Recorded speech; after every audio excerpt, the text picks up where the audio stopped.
चलिए देखिए, आज जो है हम लोग समास के बारे में पढ़ेंगे और कुछ इस तरह से पढ़ेंगे कि अलग से विशेष रूप से याद नहीं करना पड़ेगा। ये केवल अच्छा से सुन लीजिएगा तो ये उम्मीद करते हैं कि समास से जो क्वेश्चन 4 से 8 नंबर का आता है वो पकड़ लीजिएगा, है ना। तो आज का टॉपिक हम लोग का रहेगा समास।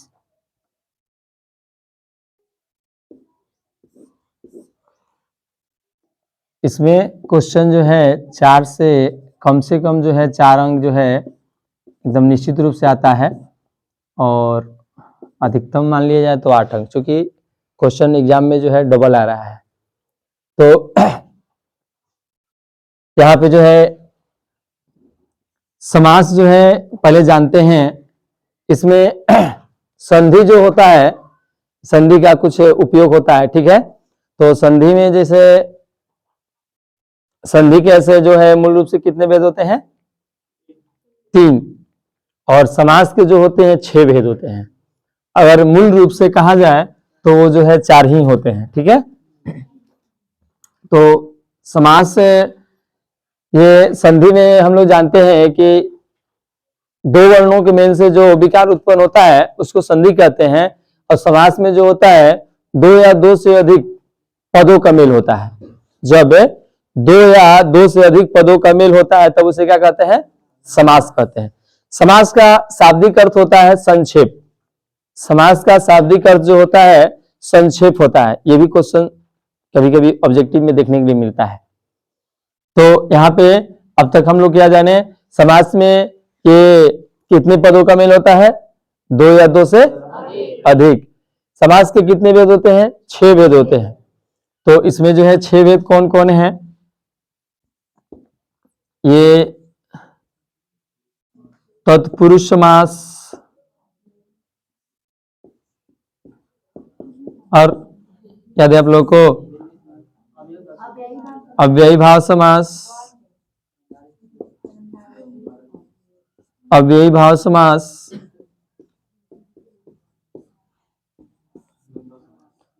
और द्वंद्व समास,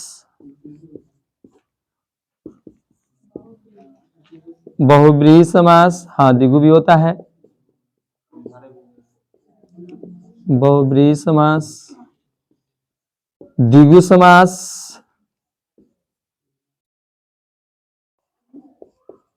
और छठा जो होता है कर्मधारय समास।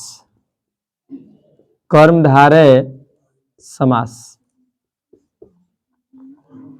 तो ये देखिए समास के जो है 6 भेद होते हैं।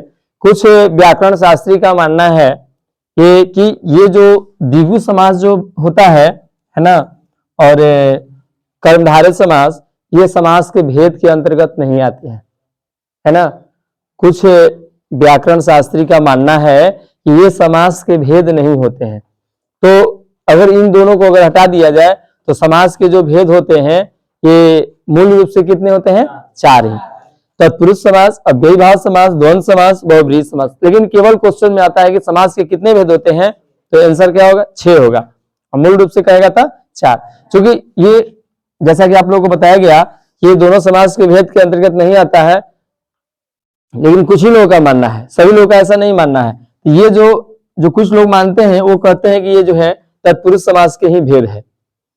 अगर ऐसे पूछा जाए कि द्विगु समास और कर्मधारय समास किस समास का भेद है, तो जवाब क्या होगा? तत्पुरुष समास के ही भेद है। ऐसे इसका जो भेद है ना तत्पुरुष समास के 6 गो होता है, लेकिन ये जो है 2 गो अलग से जो है साइड से है, द्विगु समास और कर्मधारय समास, ठीक है। तो अब तक हम लोग क्या जाने कि समास का शाब्दिक अर्थ क्या होता है? संक्षेप। और इसमें जो है 2 या 2 से अधिक पदों का मेल होता है ना, उसे समास कहते हैं। समास के 6 भेद होते हैं: तत्पुरुष समास, अव्ययी भाव समास, द्वंद्व समास, बहुब्रीहि समास, द्विगु समास और कर्मधारय समास। बस ध्यान से बस देखते जाइए, एकदम जो है पूरा का पूरा जो है एकदम आसानी से एकदम दिमाग में सेट हो जाएगा और अलग से कुछ याद नहीं करना पड़ेगा। चलिए तो अब इसके बारे में जानते हैं। ये तत्पुरुष समास, तत्पुरुष समास देखिए क्या कहता है पहले मौखिक रूप से समझ लेते हैं, उसके बाद परिभाषा लिखा जाएगा। परिभाषा में कुछ दम नहीं है। तत्पुरुष समास कहता है कि जिस समास में अंतिम पद की प्रधानता होती है, यानी वैसा समास जिसमें अंतिम पद की प्रधानता होती है, उसे क्या कहते हैं? तत्पुरुष समास। इसके बाद देखिए अव्ययीभाव समास कहता है। अव्ययीभाव समास कहता है कि जिस समास में पहले पद की प्रधानता होती है उसे अव्ययीभाव समास कहते हैं। ध्यान दीजिएगा, अब तक हम लोग दो का परिभाषा जान चुके हैं, तत्पुरुष समास और अव्ययीभाव समास, है ना। तत्पुरुष समास किसे कहते हैं? सुन लीजिए, जिस समास में अंतिम पद की प्रधानता होती है उसे क्या कहते हैं? तत्पुरुष समास। जिस समास में पहले पद की प्रधानता होती है अव्ययीभाव समास। जिस समास में द्वंद्व दोनों, जिस समास में दोनों पदों की प्रधानता होती है, यानी सभी पद प्रधान होते हैं, उसे द्वंद्व समास कहते हैं। तीन को का परिभाषा क्लियर हुआ। तत्पुरुष समास अब पूछते हैं, तीनों बताइएगा, है ना। जिस समास में दोनों पद प्रधान होते हैं, यानी सभी पद प्रधान होते से द्वंद्व समास। डायरेक्ट क्वेश्चन आता है एग्जाम में कि द्वंद्व समास, किस समास में ये दोनों पद प्रधान होते हैं? द्वंद्व समास। किस समास में अंतिम पद की प्रधानता होती है? तत्पुरुष समास। और किस समास में प्रथम पद की प्रधानता होती है? क्लियर? तीन गो। आगे बढ़े, चलिए। अब बहुब्रीहि समास कहता है, देखिए जब प्रथम पद की प्रधानता होती है, जब प्रथम पद की प्रधानता होती है तब उसे कहते हैं अव्ययीभाव समास। और जब अंतिम पद की प्रधानता होती है तो तत्पुरुष समास। और जब दोनों पद यानी सभी पदों की प्रधानता होती है उसे द्वंद्व समास। अब बहुब्रीहि कहता है कि कोई पद प्रधान नहीं होता है, यानी जिस समास में किसी भी पद की प्रधानता नहीं होती है उसे बहुब्रीहि समास कहते हैं। क्या चार को क्लियर हो गया? मुख्य रूप से चार को जो भेद होता है, फिर से एक बार रिपीट करते हैं। जिस समास, आप लोग बोलिएगा इसका आंसर, जिस समास में अंतिम पद की प्रधानता होती है तत्पुरुष। जिस समास में प्रथम पद की प्रधानता होती है, जिस समास में सभी पदों की प्रधानता होती है, तो ये द्वंद्व दोनों मतलब इसमें दो है, दो से अधिक पद होता ही है तो सब पद की प्रधानता होती है। और जिस समास में किसी पद की प्रधानता नहीं होती है बहुब्रीहि समास। अब ये देखिए द्विगु जो है, द्विगु समास कहता है कि जिस समास का पहला शब्द संख्या हो, जिस समास का पहला पद संख्या हो। संख्या कहने का मतलब जैसे दशानन, 10 का बोध हो रहा है ना। शताब्दी क्या 100 साल का बोध करा रहा है ना। पंचवटी है ना, 5 का बोध करा रहा है ना। ये सब क्या हो जाएगा? द्विगु समास में हो जाएगा।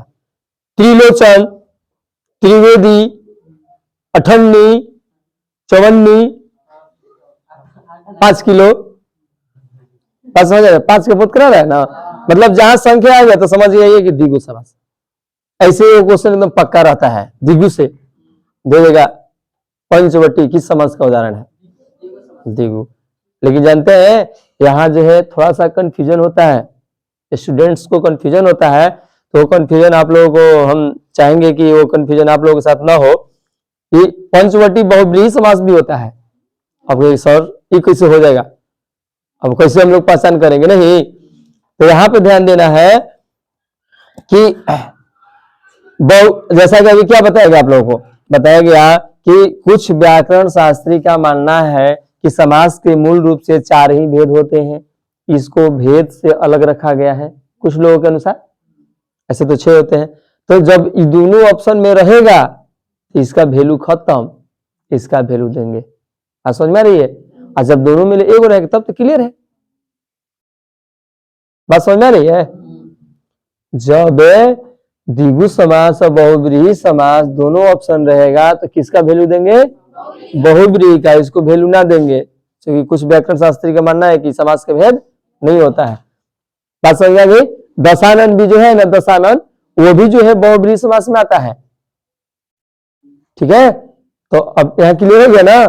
ऐसे द्विगु समास क्लियर है ना, दशानन द्विगु समास होगा। लेकिन दोनों ऑप्शन रहेगा तो कौन टिक मारेंगे? बहुब्रीहि। इसका वैल्यू देंगे, इसका वैल्यू नहीं देंगे। चलिए आगे देखिए, कर्मधारय समास। कर्मधारय में थोड़ा सा परेशानी होती है पहचान करने में। ठीक है, कर्मधारय समास कहता है कि वैसा समास जिसमें विशेषण विशेष्य का भाव सूचित होता है। जिस समास में विशेषण विशेष का भाव सूचित होता है उसे कर्मधारय समास कहते हैं। विशेषण विशेष क्या है? उसमें विशेषता बतलाएगा, किसी की विशेषता बतलाएगा कि वह गोरा है कि काला है कि कैसा है। मतलब जैसे मान लीजिए महापुरुष, देखिए पुरुष जो है, महापुरुष को तोड़ेंगे ना, महान पुरुष, महा यानी महान पुरुष, पुरुष कैसा है तो महान है। ये किसके अंतर्गत उदाहरण बताया जा रहा है? कर्मधारय। ध्यान दीजिएगा, इसमें कुछ नहीं है, खाली देखते ही पहचान लीजिएगा कि हाँ ये कर्मधारय है। कैसे है तो देखिए ऐसे है, ये नीलकमल, नीलकमल, यहां देखिए बता रहे हैं कमल जो है कैसा है? नीला है। नीलकमल को तोड़ेंगे तो नीला कमल है ना। कृष्ण सर्प, कृष्ण सर्प, कृष्ण का अर्थ यहाँ पे काला से है।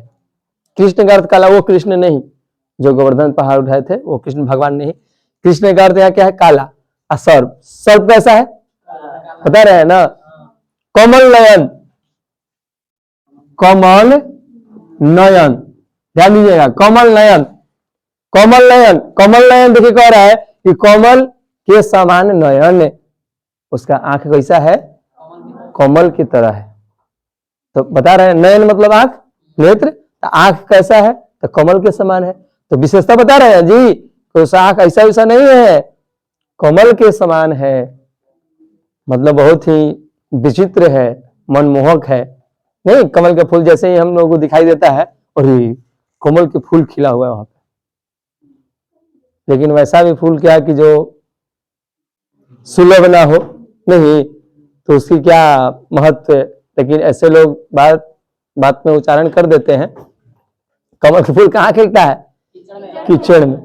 अब कीचड़ में कौन जाएगा तोड़ने? नहीं, तो नाम के है काम के नहीं। आजकल चाहिए नाम भी चाहिए और काम भी चाहिए। तो क्या ये एक और देखिए, थोड़ा सा ध्यान दीजिए, एकदम आधा घंटा के अंदर एकदम आप लोगों का समास क्लियर, कोनो पॉइंट पकड़िएगा मतलब आएगा तो एकदम आसानी से आप लोग पहचान कर लीजिएगा। देखिए सुंदर नारी, देखिए बता रहा है ना नारी कैसी है? सुंदर है। तो नारी की विशेषता बता रहा है ना, जब विशेषता बताएगा ना तो समझिएगा कर्मधारय समास। देखिए अब कहेंगे सर द्विगु के उदाहरण बताए, अभी उस सबके तो उदाहरण बताइए नहीं किए हैं। बात सही है, घबराइए नहीं, सबका उदाहरण बताते हैं। और उदाहरण से आप लोगों को महत्व रखना है, मेरा मतलब रखना है ना, क्योंकि वो दे देगा, कह देगा सुंदर नारी किस समास का उदाहरण है, मान के चला जाए कि अब पहचान कर लीजिएगा। घबराइए नहीं, लिखवा भी देंगे, है ना।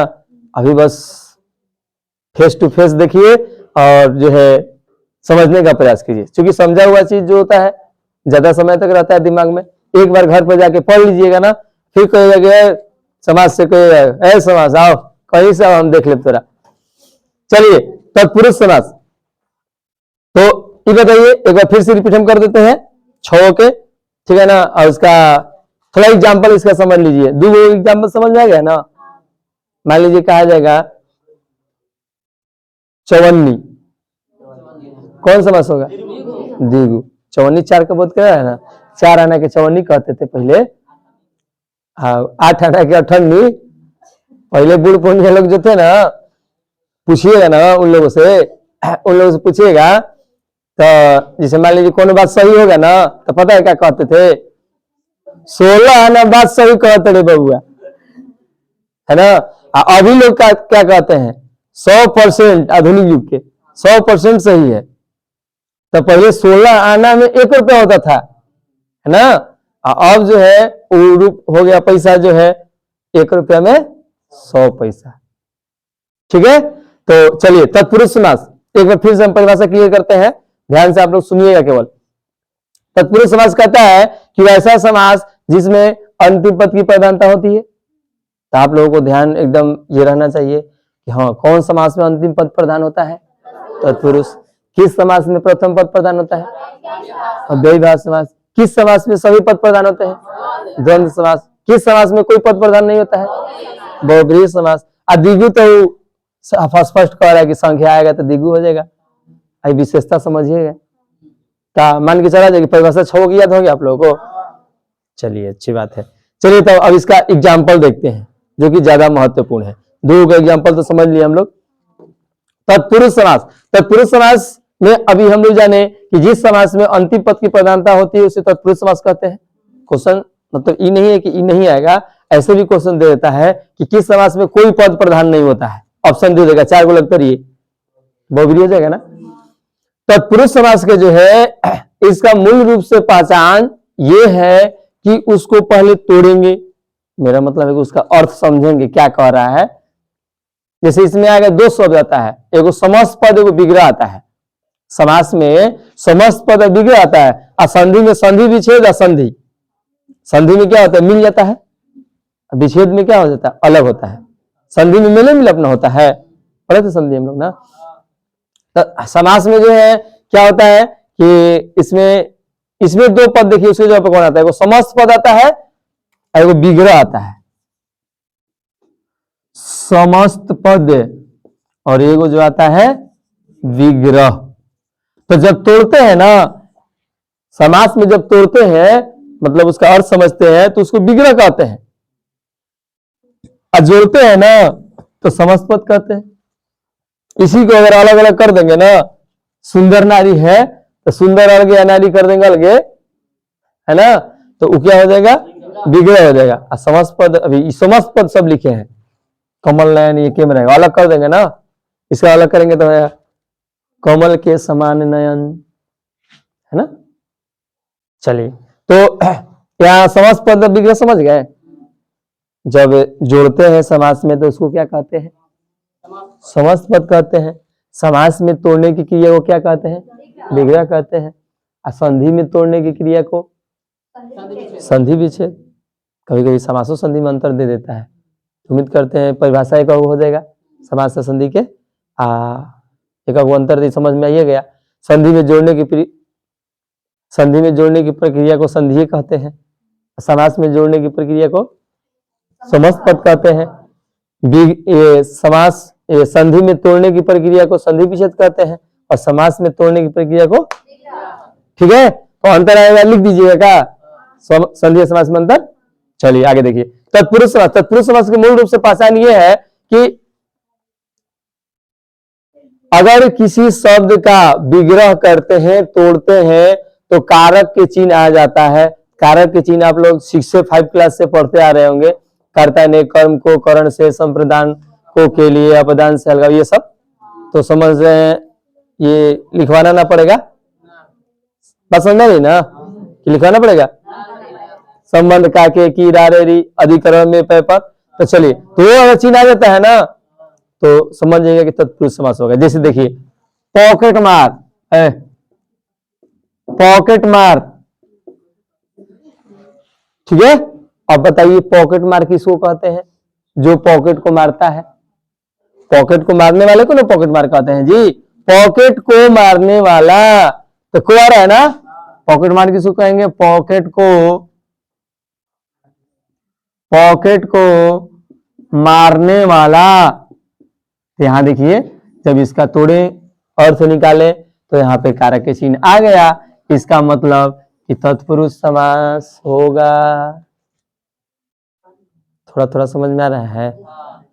जैसे दानवीर, दानवीर किसको कहेंगे, जो दान में वीर हो, नहीं, जो कौन था ना जी, बेचारा सब कुछ जानते हुए दान कर दिया, उसी को दानवीर कहेंगे। जब तक उसके पास कवच और कुंडल रहता तब तक उसको कोई नहीं मार सकता, संसार की कोई भी शक्ति नहीं मार सकती थी।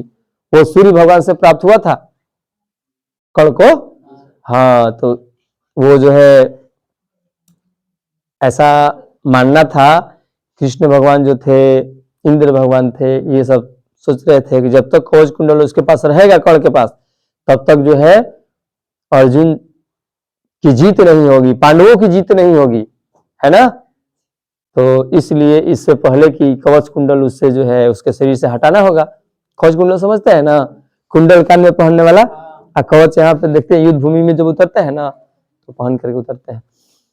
तो ये थी कहानी। तो ये बात उसको पता था जिसको पता है कि मेरा ये घर है, अगर ये घर कोनो को दे देंगे दान में तो रहेंगे कहाँ, ये एगो घर में है, बात समझ में है।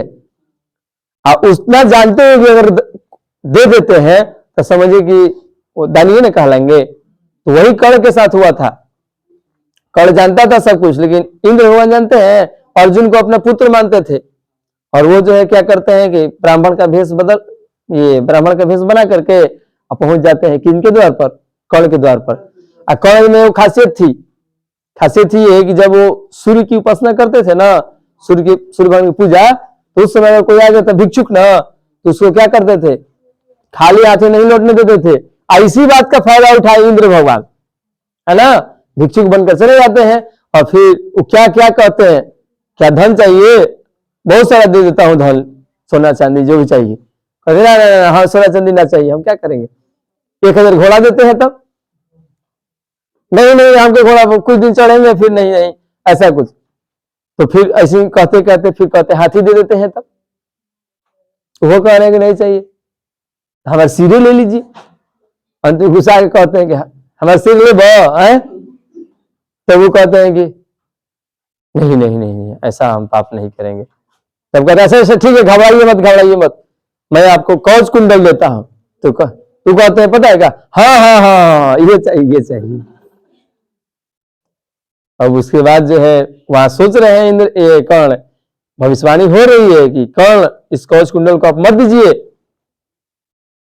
तो फिर अंदर से फिर इसका रिप्लाई आता है ना, मन में बहुत सारे सवाल जवाब अपने में होने लगता है। तो फिर उधर से गवाही आता है कि ना, मुझे ऐसा सोचना अधिकार है, मैं ऐसा कैसे सोच सकता हूं, दानी जो हूं प्रतिष्ठा में दान कर देता है, और इसीलिए आज प्रसिद्ध है दानवीर के नाम से। तो क्या समझे, दानवीर किसको कहते हैं, कर्ण को, और दानवीर किसको कहेंगे, दान में जो वीर हो। तो ले आया ना, ये जो हो गया तत्पुरुष समास। तत्पुरुष समाज में क्या समझ में आया कि विग्रह करने पर कारक के चिन्ह आ जाएगा, तो वो क्या हो जाएगा, तत्पुरुष समास। जैसे मान लीजिए चिड़ीवार, हाँ जी, हाँ चिड़ीवार किसको कहते हैं, जो चिड़िया को मारता है, चिड़िया को मारने वाला चिड़ीवार। को आ गया, इसका मतलब कि तत्पुरुष। सब लिखवाएंगे, सुन लीजिए एक बार, ठीक है, बात समझ आ रही है। तो जिसमें कारक के चिन्ह आ जाएगा वो क्या हो जाएगा, तत्पुरुष। जैसे मान लीजिए राजपुत्र, हाँ राजपुत्र यानी राजा का पुत्र। राजपुत्र किसको कहते हैं, राजा के पुत्र को, राजा का कारक चिन्ह है ना, तो कारक चिन्ह आ गया तो तत्पुरुष, ठीक है। राजपुत्र, राजपुरुष यानी राजा का पुरुष, यानी राजा का आदमी, पुरुष यानी आदमी, राजा का आदमी क्या है ना, ये तत्पुरुष समास का समझ में गया। तत्पुरुष है इसी में आएगा ना, हाँ। अब जिसमें राम के चर्चा हो, रामायण तो के का की आ गया तो रामायण हो गया, है ना। रामायण किसे बना है, राम से बना है ना। राम के उसमें हीरो है ना, नायक, खलनायक है रावण।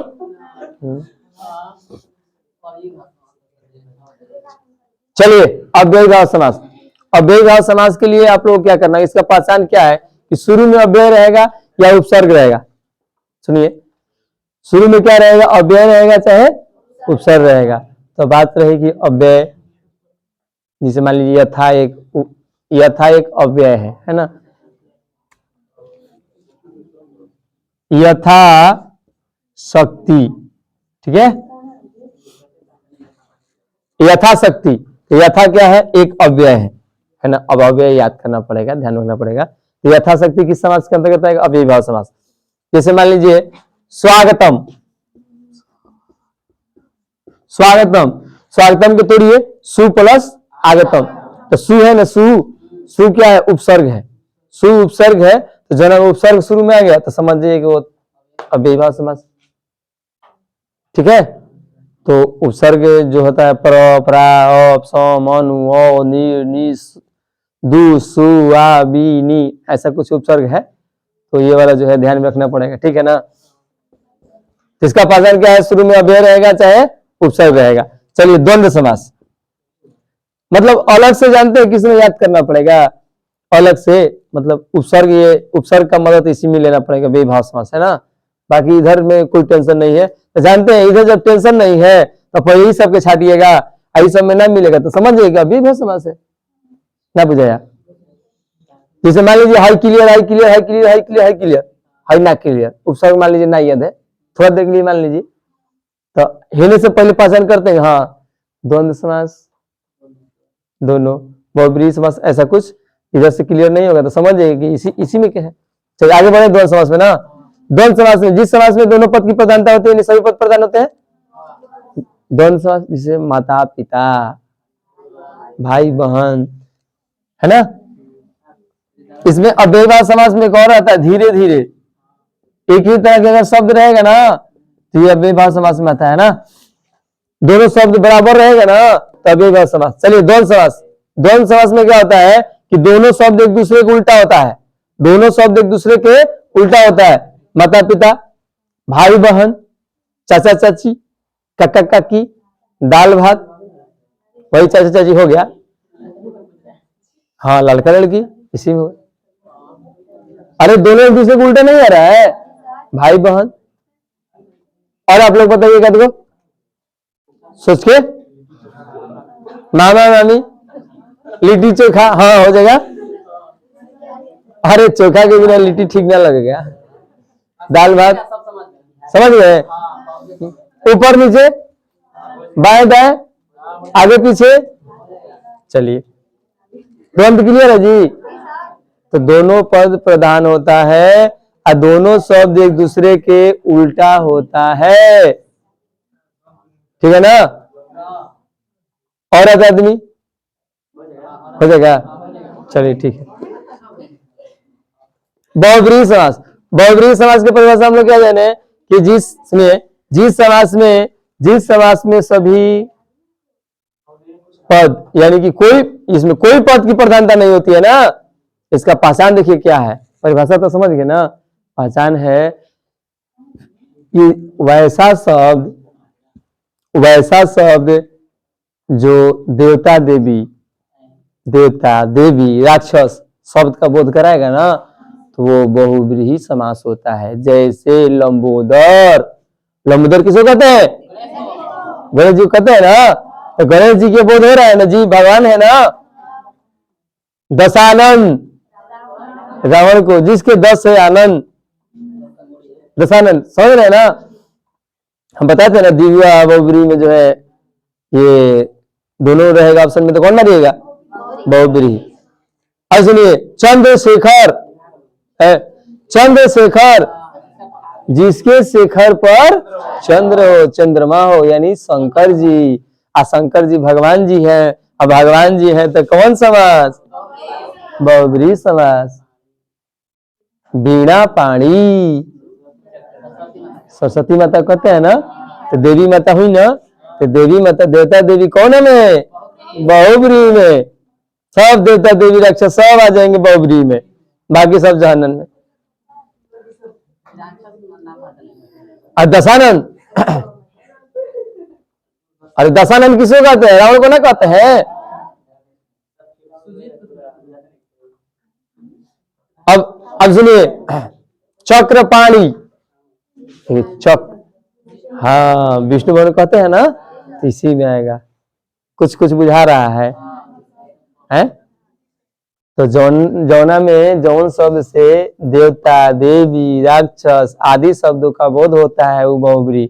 देवता देवी राक्षस कौन में, बहुब्रीहि में, बाकी सब दूसरा में।